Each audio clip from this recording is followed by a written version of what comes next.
This multi-step project evolved over time. I had a general idea of what I wanted to do with it, but each stage kind of took on its own thing.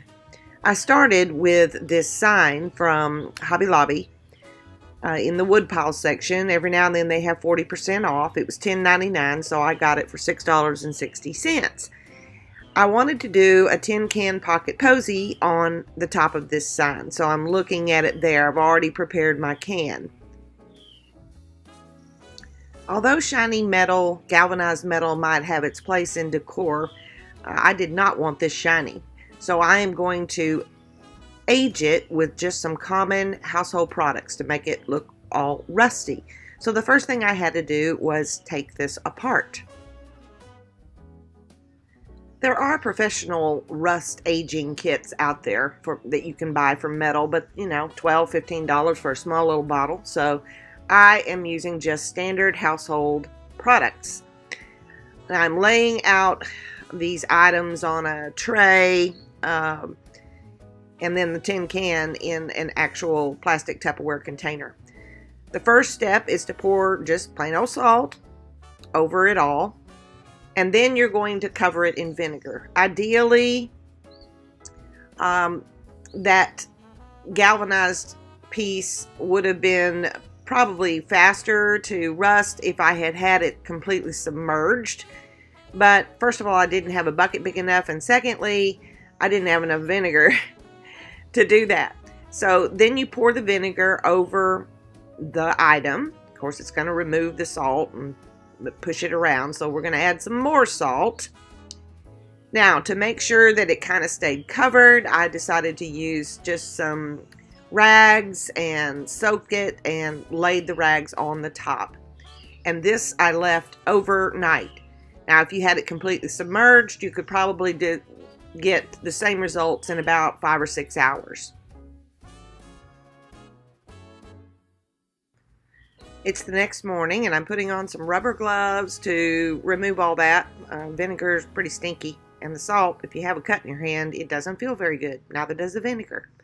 So I removed the cloths, squeezed them out, got rid of them, put them in a bucket, dumped that vinegar salt solution, and you go to the next step.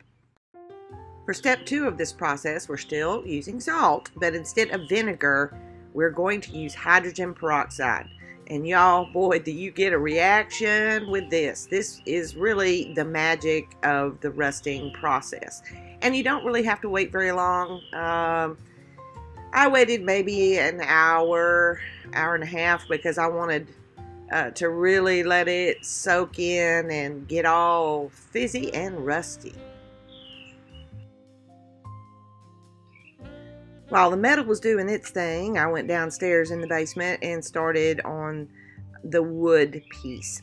I knew I wanted to use some decoupage paper on it, so the first step was to paint the board with a light colored, white colored chalk paint. This is actually Country Chic's Crinoline. It's not just a bright white, but I really like it. That's what I use all the time now for a white colored mineral paint. Chalk paint dries pretty quickly, but I did blow it dry with my heat gun just to kind of speed up the process. Now this is the decoupage paper that I'm using. I think I got it from Old to Ooh La La, but I will double check and put the exact information in the description box below the video. I believe the paper is by Decoupage Queen, and as you can see, it is a honeycomb with bees on it. Very vintage looking paper.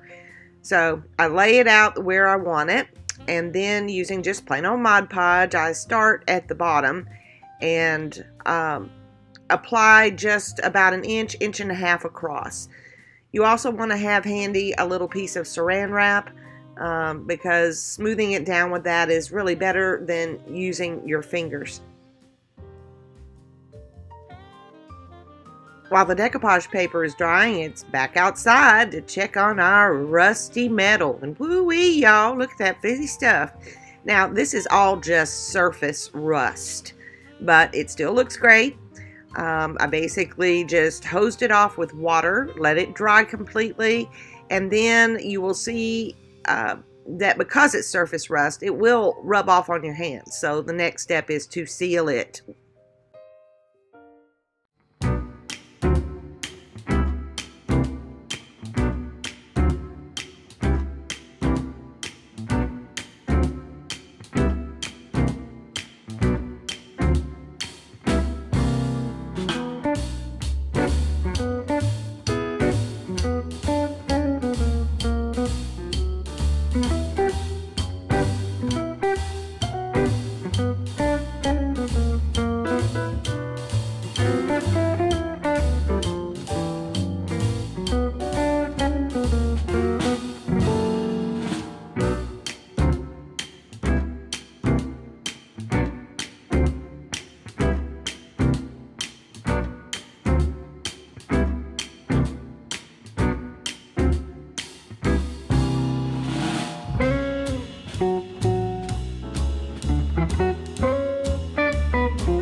Sure you can shift it up or down, but no, because see, my holes line up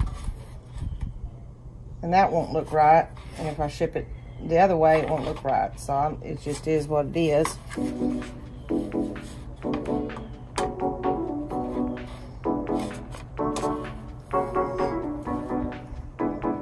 It'll work. Yeah, well, in the end it does work, but my recommendation if you're going to do this is take the time to go get some small nuts and bolts. I only had one that I used on the bottom. It had to be small there. Those lock nuts were pretty thick, and where it was placed laid kind of on the ridge of the galvanized metal. Nevertheless, it works. So what I'm doing here is I'm laying the stencil back down, and I'm using Dixie Belle's gold paste, gilding paste, to kind of highlight some of the little honeycomb area. I love layers, so that's what I'm doing here.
Well, as I said, this project evolved as it went along. I really didn't like the gap from where the front of the flowers, the clay flowers, and the tin can were. So I decided, okay, I think I'll try my hand at some 3D flowers. I have done them before with air dry clay, but they were small and they were roses, and I didn't want roses. I've watched several videos in the past before on making flowers out of clay. And I've tried using the silk clay, which is really a lot easier to do. but it doesn't have the same consistency as air dry clay, and I knew it wouldn't take the stain that I'm going to end up using as the same way that the air dry clay would. So here we go with air dry clay flowers.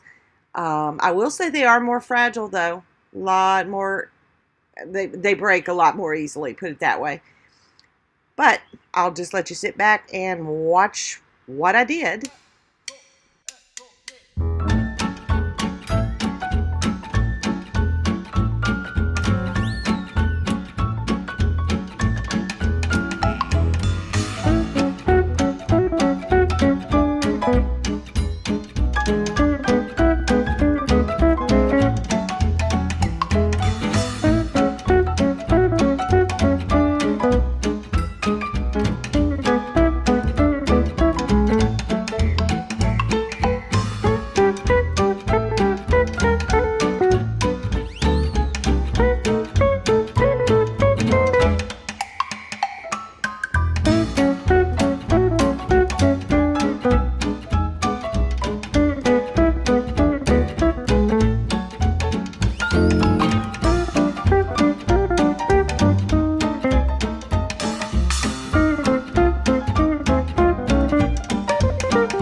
Hey, y'all remember when I said this project kind of took on a life of its own as the steps proceeded? Well, this is one of those. You see, I wanted my bee's bottom to have a fuzzy, hairy-looking bottom, like a real bee. Well, let me pause here. I have to stop and show you what my inspiration picture was so you'll understand.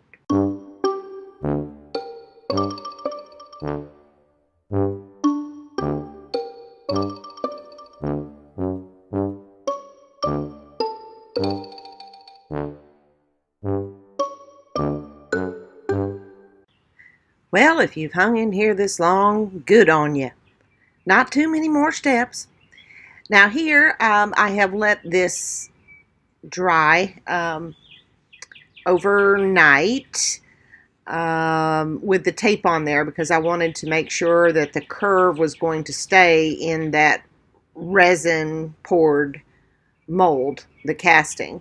So I'm removing the tape, and then the next step will be to actually use a sealer on all those flowers. I did not want to brush sealer on all those flowers, so I used this.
It's time for our sleepy little behind bee bottom to get some pollen, and also on the wings and in the flower in the center.